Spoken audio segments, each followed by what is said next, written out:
अस्सलामु अलैकुम वरहमतुल्लाहि वबरकातुहू। सय्यदुना करीम सल्लल्लाहु तआला अलैहि वसल्लम। अहकाम तजवीद में आज इंशाअल्लाह अज़्ज़ वजल हम सबक नंबर 16 पढ़ेंगे और मखरज नंबर 14 हम पढ़ेंगे। इससे पहले मखरज नंबर 13 और सबक नंबर 15 में हमने हरूफ सफ़ीरिया ज़ा, सीन और स्वाद के मुतालिक पढ़ा था। तो आज जो मखरज शुरू करने लगे हैं, सबसे पहले इसके बारे में जान लें कि आज जो हम पढ़ने लगे हैं वो है मखरज नंबर 14 और ये हैं हरूफ शफ़विया। हरूफ शफ़विया ये होंठों वाले हरूफ को कहते हैं और होंठों को शफ़तैन कहते हैं और ये टोटल 4 हरूफ हैं, बा, फ़ा, मीम और वाव। हरूफ शफ़विया होंठों से अदा होने वाले हुरूफ, होंठों से अदा होने वाले हुरूफ। इससे पहले हमने मखारिज की बुनियादी 2 किस्में पढ़ी थी कि एक मखारिज मुहक्कका और दूसरा मखारिज मुक़द्दरा। हमने सबसे पहले मखारिज मुहक्कका को शुरू किया था जिसमें हमने हल्की मखारिज, लिसानी मखारिज पढ़ लिए थे। अब तीसरी किस्म आ गई है शफ़वी मखारिज, यानी होंठों के सहारे से जो हरूफ अदा होते हैं या जिन हरूफ पे होंठ हरकत करते हैं या होंठ हिलते हैं, तो वो वाले हरूफ आज हम पढ़ने लगे हैं। तो ये हरूफ शफ़विया में 4 हरूफ आते हैं, बा, फ़ा, मीम, वाव। आज हम सिर्फ़ बा के बारे में पढ़ेंगे।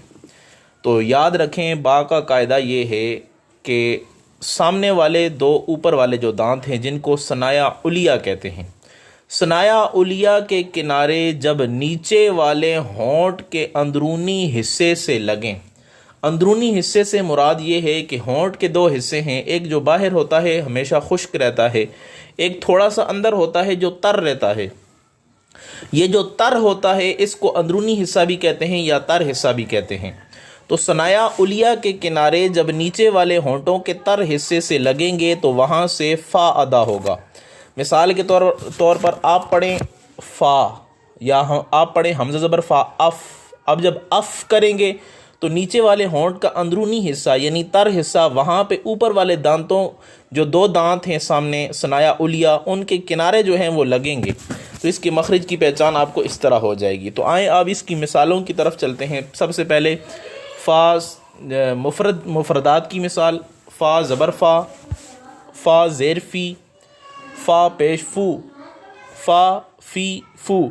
अब मुरक्कबात की मिसालें देखें, फ़ासादा, मग़फ़िरतुन, मग़फ़िरतुन, फ़ुतिहत, फ़ुतिहत। अब आपको बताया था मखरज की पहचान इस तरह करनी है कि उस हर्फ को साकिन करके उससे पहले किसी हर्फ के ऊपर ज़बर ज़ेर पेश लगाएं। तो आपने फ़ा को साकिन करके उससे पहले ज़बर ज़ेर पेश लगाना है। हमज़ा ज़बर फ़ा अफ़, हमज़ा ज़ेर फ़ा इफ़, हमज़ा पेश फ़ा उफ़, अफ़ इफ़ उफ़।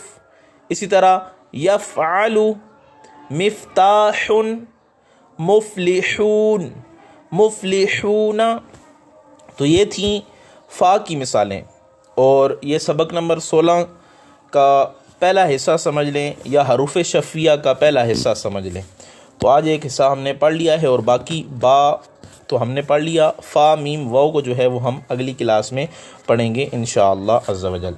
अस्सलामु अलैकुम वरहमतुल्लाहि वबरकातुहू।